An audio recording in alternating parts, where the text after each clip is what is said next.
संगीत लाइव और मैं हूं तमन्ना।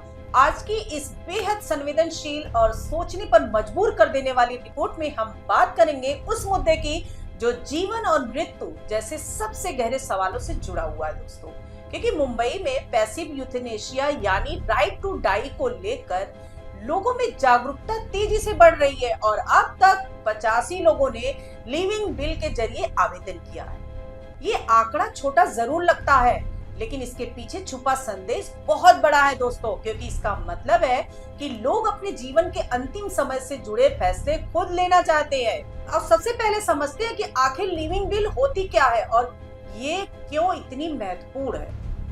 लिविंग बिल एक ऐसा कानूनी दस्तावेज होता है जिसे कोई व्यक्ति पहले से तैयार करता है और इसमें ये तय करता है कि अगर भविष्य में वो किसी गंभीर बीमारी, दुर्घटना या बेहोशी की स्थिति में खुद निर्णय लेने की स्थिति में नहीं रहेगा तो उसे किस तरह का इलाज दिया जाए या नहीं दिया जाए।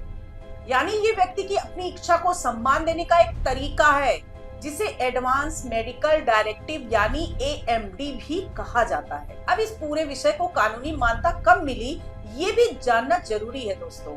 24 जनवरी 2023 को सुप्रीम कोर्ट ने अपने एक महत्वपूर्ण फैसले से ये साफ कर दिया कि पैसिव यूथेनेशिया और लिविंग बिल को मान्यता दी जाएगी और साथ ही ये भी निर्देश दिया कि स्थानीय सरकारी संस्थाएं इन दस्तावेजों को स्वीकार करें, उन्हें सुरक्षित रखें और जरूरत पड़ने पर लागू करें। यानी अब ये सिर्फ एक व्यक्तिगत इच्छा नहीं बल्कि एक कानूनी अधिकार बन चुका है। इसी फैसले के बाद मुंबई में बृहद मुंबई महानगर पालिका यानी BMC ने इस प्रक्रिया को लागू करने के लिए कदम उठाए और अपने सभी 24 वार्डों में मेडिकल ऑफिसर ऑफ हेल्थ को लिविंग बिल का कस्टोडियन नियुक्त किया गया। इन अधिकारियों की जिम्मेदारी है कि वे लोगों के आवेदन को सुरक्षित रखें और जरूरत पड़ने पर उन्हें उपलब्ध भी कराएं। अब अगर आवेदन प्रक्रिया की बात करें तो जो भी व्यक्ति लिविंग बिल बनाना चाहता है उसे अपने संबंधित वार्ड कार्यालय में नोटरीकृत आवेदन जमा करना होता है और अब तक ऐसे 85 आवेदन सामने आ चुके हैं, जो ये दिखाता है कि लोग धीरे धीरे इस अधिकार के प्रति जागरूक हो रहे हैं। लेकिन यहाँ एक बड़ा सवाल ये भी है कि क्या ये प्रक्रिया पूरी तरह आसान और प्रभावी है, क्योंकि फिलहाल इसमें कई चुनौतियां भी सामने आ रही है, जैसे डिजिटलीकरण की कमी। अभी ये प्रक्रिया पूरी तरह डिजिटल नहीं हुई है और यही कारण है कि अगर किसी आपात स्थिति में लिविंग बिल को तुरंत लागू करना हो तो उसमें देरी हो सकती है। इस मुद्दे पर देश के जाने माने डॉक्टर निखिल दातार ने भी चिंता जताई है, जिन्होंने 2023 में सबसे पहले अपनी लिविंग बिल को नोटरी कराया था। उन्होंने कहा था कि महाराष्ट्र में कस्टोडियन को नियुक्त कर दिए गए हैं, लेकिन डिजिटल सिस्टम अभी पूरी तरह तैयार नहीं है और अगर ये व्यवस्था मजबूत नहीं हुई तो इस अधिकार का पूरा लाभ लोगों तक नहीं पहुंच पाएगा।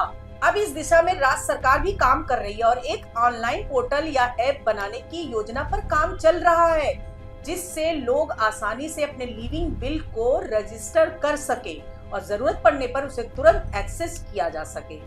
लेकिन अभी ये प्रक्रिया अधूरी है और इसे पूरी तरह लागू करने में समय लग सकता है। अब इस पूरे विषय का एक सामाजिक और नैतिक पहलू भी है दोस्तों, क्योंकि राइट टू डाई का मतलब सिर्फ कानून नहीं बल्कि गहरी बहस भी है।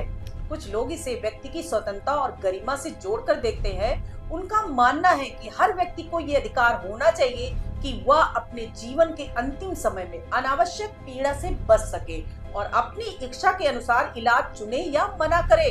वहीं दूसरी तरफ कुछ लोग इसे नैतिक रूप से गलत मानते हैं और कहते हैं कि जीवन का निर्णय किसी व्यक्ति के हाथ में नहीं होना चाहिए। यानी यह एक ऐसा मुद्दा है जहां कानून, समाज और नैतिकता तीनों के बीच संतुलन बनाना जरूरी है। अब अगर हम मुंबई के इस कदम को व्यापक नजरिए से देखें तो यह एक बड़ी शुरुआत मानी जा सकती है, क्योंकि ये दिखाता है कि भारत में स्वास्थ्य अधिकारों को लेकर सोच बदल रही है। लोग अब सिर्फ इलाज नहीं बल्कि अपने इलाज के तरीके पर भी अधिकार चाहते हैं और यह एक विकसित समाज की निशानी मानी जाती है। हालांकि अभी इस प्रक्रिया को पूरी तरह प्रभावी बनाने के लिए कई कदम उठाने बाकी है दोस्तों। खासकर डिजिटलीकरण, पारदर्शिता और निगरानी व्यवस्था को मजबूत करना जरूरी है ताकि इस अधिकार का दुरुपयोग ना हो और जरूरतमंद लोगों तक इसका सही लाभ पहुंच सके। अब सबसे बड़ा सवाल यही है कि क्या राइट टू डाई जैसे अधिकार को देश भर में लागू किया जाना चाहिए और क्या भारत इसके लिए तैयार है? फिलहाल इस पूरे मुद्दे पर आपकी क्या राय है दोस्तों? क्या हर व्यक्ति को अपने जीवन के अंतिम फैसले लेने का अधिकार होना चाहिए या इसमें और सख्त नियम होने चाहिए? अपनी राय कमेंट्स में जरूर बताइएगा। आज के लिए इतना ही, नमस्कार।